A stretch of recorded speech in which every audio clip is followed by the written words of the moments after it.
faded away.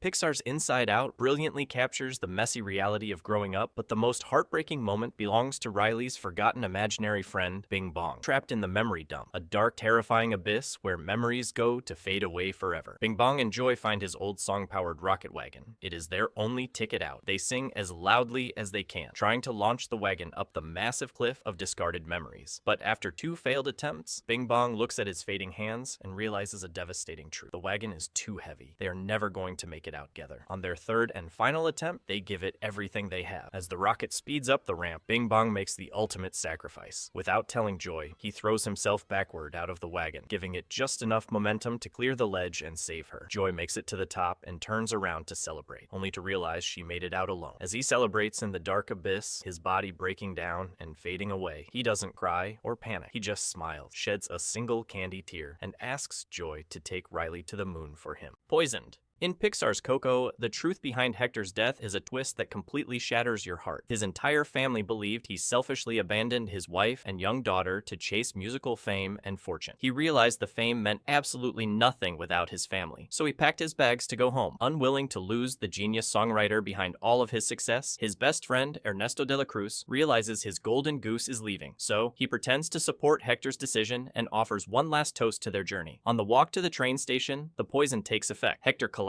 in the street, gasping for air and grabbing his stomach as his body completely shuts down. He dies right there in front of his best friend, just steps away from making it back to the daughter he loved so much. Ernesto didn't just take Hector's life, he stole his music, his legacy, and worst of all, his family's memory of him. Hector died desperately trying to get back to his little girl, only for Ernesto to make sure she spent the rest of her life believing her father didn't care about her. Painful exit. Tadashi Hamada from Big Hero 6 is the gold standard for older siblings in animation. After the boys lost their parents, Tadashi wasn't just Hiro's big brother. He was his protector, his best friend, and his mentor. He is the one who finally steers Hiro's genius away from illegal bot fights and helps him get accepted into the university robotics program. On the very night Hiro achieves his dream, absolute tragedy strikes. A massive fire breaks out at the exhibition hall. As everyone flees the building in a chaotic panic, Tadashi realizes that his mentor, Professor Callahan, is still trapped inside. Hiro desperately grabs Tadashi's arm, begging him not to go into the inferno. But Tadashi is the kind of person who cannot walk away when someone is in danger. He looks at his younger brother and utters his last words.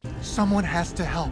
He pulls away, dropping his signature cap on the ground, and sprints into the burning building. Just seconds after the doors close, the entire facility violently explodes, throwing Hiro backward onto the pavement. Tadashi died exactly how he lived, selflessly trying to save someone else. Long live Mufasa.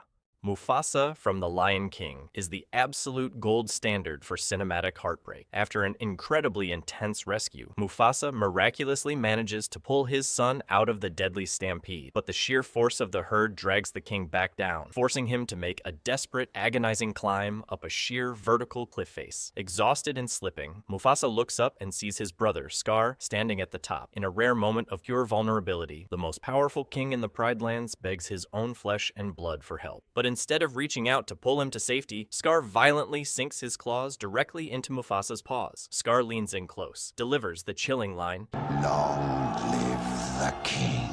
He throws his own brother backward into the stampede. The betrayal is absolutely sickening, but the true emotional devastation comes moments later when the dust finally settles. Young Simba finds his father's lifeless body in the quiet aftermath, watching a terrified, helpless cub nudge his dad's ear, begging him to wake up so they can go home, before finally giving up and curling himself completely under his father's heavy paw. It is a scene so raw and agonizing that it still hurts to watch decades later. Hesitation.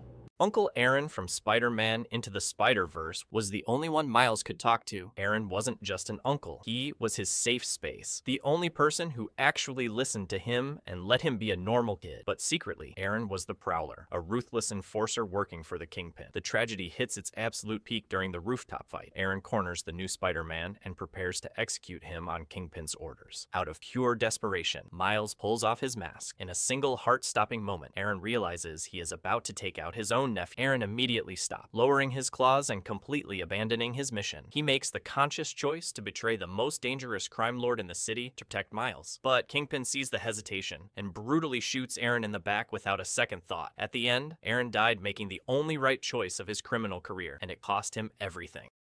Deadly ambush.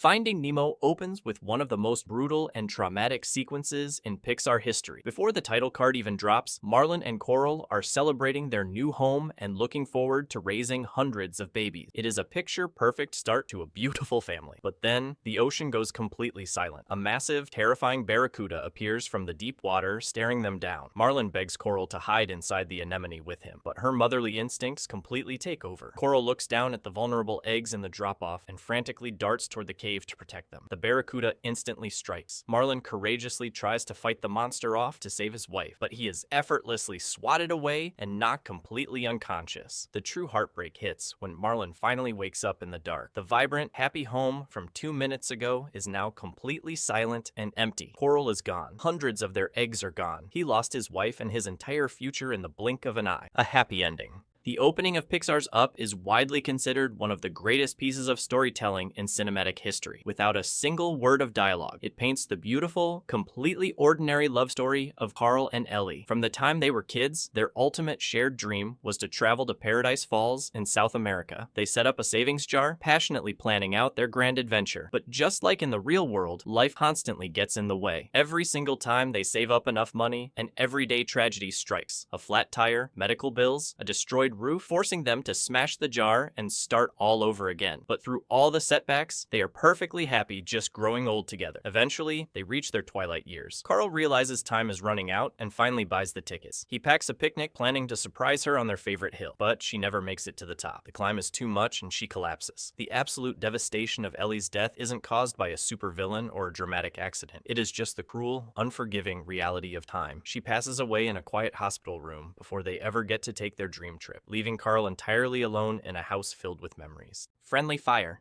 DreamWorks. How to Train Your Dragon gave us one of the most heartbreaking scenes in animation history. After 20 long years of believing the love of his life was dead, Stoic is finally reunited with his wife, Valka. Their family is whole again, and they are literally planning their happy future together. But the movie snatches that hard-earned happiness away in the blink of an eye. During the massive battle, Drago Bloodfist's Alpha Dragon takes total mind control over Toothless. Hiccup's best friend is turned into a mindless weapon, completely helpless as he prepares to execute Hiccup at point-blank range with a lethal plasma blast. With absolutely zero hesitation, Stoic sprints across the ice. He doesn't think about his own safety, his title as chief, or the wife he just got back. He just sees his boy in danger. He dives directly into the path of the blast, taking the full, devastating force of the explosion to save his son. The sheer cruelty of this death is incredibly hard to process. Not only does Hiccup lose his father on the exact same day his family is finally reunited, but it happens by the hands of his closest companion. Stoic died a true chief, giving his life tech his own, leaving an absolutely massive void in the franchise that could never be filled.